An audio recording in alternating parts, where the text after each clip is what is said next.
Big ব্যাশে এক অস্বস্তিকর ঘটনার জেরে ক্ষোভ প্রকাশ করেছেন পাকিস্তানের তারকা উইকেটরক্ষক ব্যাটার মোহাম্মদ রিজওয়ান। সিডনি থান্ডারের বিপক্ষে ম্যাচে রিটায়ার আউট হওয়ার ঘটনায় চরম অসন্তুষ্ট তিনি। অস্ট্রেলিয়ান গণমাধ্যমের সর্বশেষ প্রতিবেদনে জানা গেছে, এই সিদ্ধান্ত নিয়ে রেনেগেডস ম্যানেজমেন্টের কাছে আনুষ্ঠানিক অভিযোগ জানিয়েছেন রিজওয়ান। এমনকি টুর্নামেন্টের বাকি অংশ থেকে নিজেকে সরিয়ে নেওয়ার সম্ভাবনা উড়িয়ে দেওয়া যাচ্ছে না। ঘটনাটি ঘটে ম্যাচের স্লগ ওভারে। ইনিংসের শেষ দিকে দ্রুত রান তোলার দরকার ছিল মেলবোর্ন রেনেগেডসের, কিন্তু ক্রিজে থাকা রিজওয়ান যেন ঠিক উল্টো পথে হাঁটলেন। একের পর এক ডট বল খেলতে খেলতে অধিনায়ক উইল সাদারল্যান্ডের বিরক্তির চূড়ান্তে পৌঁছে যান তিনি। শেষ পর্যন্ত আর ধৈর্য ধরেননি অধিনায়ক। এক প্রকার বাধ্য হয়েই রিটায়ার্ড আউট হয়ে মাঠ ছাড়তে হয় রিজওয়ানকে। আমরাই নাম্বার ওয়ান।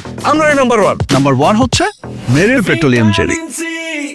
ক্রিকেটের ভাষায় উইকেটটি ছিল একেবারে ফ্ল্যাট ট্র্যাক, ব্যাটারদের জন্য স্বর্গ, বোলারদের জন্য দুঃস্বপ্ন। এমন উইকেটে সাধারণত স্ট্রাইক রেট থাকে আকাশ ছোঁয়া, 4 ছক্কার বন্যা। কিন্তু সেই ব্যাটিং স্বর্গে রেনেগেডসের ইনিংস থমকে গেল রিজওয়ানের ব্যাটে। 10 ওভারের শুরুতে ব্যাটিংয়ে নেমেছিলেন তিনি। কাজটা ছিল সোজা রানের গতি ধরে রাখা, কিন্তু রিজওয়ান আসার পরই যেন থেমে গেল রেনেগেডসের চাকা। বাউন্ডারি এলো, হাতে গোনা ডট বল বাড়তেই থাকলো।